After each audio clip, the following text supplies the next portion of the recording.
City news पहुंचाएगा आप तक हर खबर।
अफ्रीका से या दूसरे ममालिक से ट्रैफिक करके लोगों को दूसरे ममालिक में ले जाके मजदूरी उनसे लेबर का काम करवाया जाता था।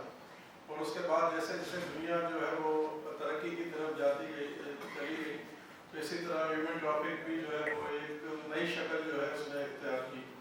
और ख़ास तौर पर तरक्की पजीर जो ममालिक थे जिसमें पाकिस्तान भी है, इंडिया भी, बांग्लादेश, श्रीलंका, फिलिपाइन, तो वहाँ से लोग ह्यूमन ट्रैफिक जो है वो यूरोप और अमेरिका में जो है वो एक बड़ी तादाद में जो है वो की जाती है।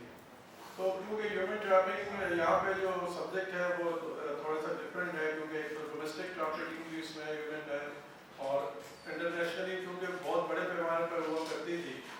और ख़ासतौर पर 9/11 के बाद जो सूरत हाल में तब्दीली आई तो उससे ह्यूमन ट्रैफिकिंग जो है उसमें बड़ी तब्दीली आई, दुनिया में उसकी रोकथाम के लिए भरपूर इक़दाम किए गए। क्योंकि ह्यूमन ट्रैफिक में होता ये था कि किसी भी ममालिक से लोग जाते थे तो उसके मुख्तलिफ रूट्स होते थे।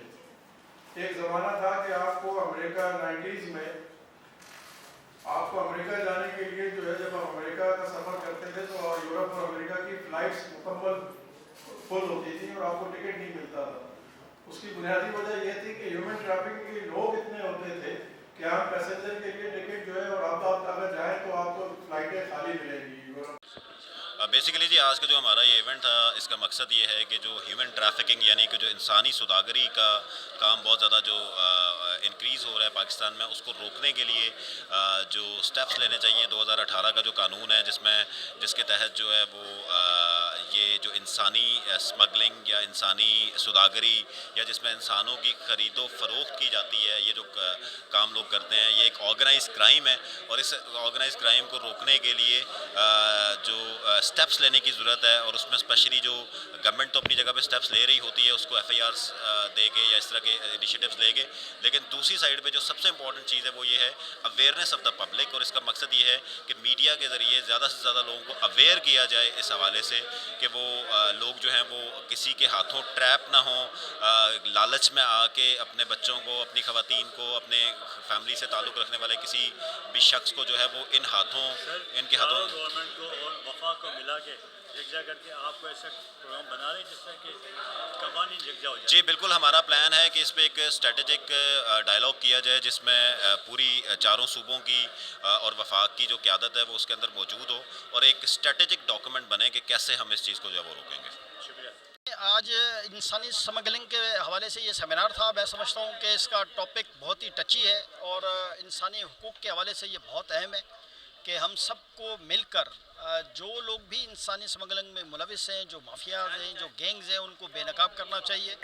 और मीडिया ने हमेशा ह्यूमन राइट्स के ऊपर सबसे ज़्यादा काम किया है, आज़ादी इजहार के ऊपर, आज़ादी राय के ऊपर। तो मैं समझता हूँ कि इंसानी स्मगलिंग को रोकने के लिए और उसके हवाले से आवाम में आगाही मुहिम चलाने के लिए साफ़ी बिरादरी अहम किरदार अदा कर सकती है।